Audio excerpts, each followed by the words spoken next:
ప్రజాస్వామ్య విలువల మీద ఏమాత్రం గౌరవం లేనటువంటి ఒక నాయకుడి నేతృత్వంలో ఉన్నటువంటి వైఎస్ఆర్ కాంగ్రెస్ పార్టీ దానికి సంబంధించినటువంటి శాసనమండలి సభ్యులు ఈరోజు శాసనమండలిలో చేసినటువంటి అపచారం, అపవిత్రత, హిందువుల మనోభావాన్ని దెబ్బతీసే విధంగా చేసినటువంటి కార్యక్రమాన్ని జనసేన పార్టీ తీవ్రంగా ఖండిస్తూ ఉంది.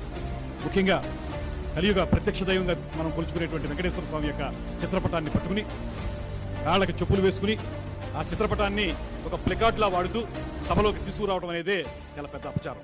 అంటే దీనికి వైఎస్ జగన్మోహన్ రెడ్డి గారి యొక్క డైరెక్షన్తో నడిచారనేటువంటిది స్పష్టంగా కనపడతా ఉంది.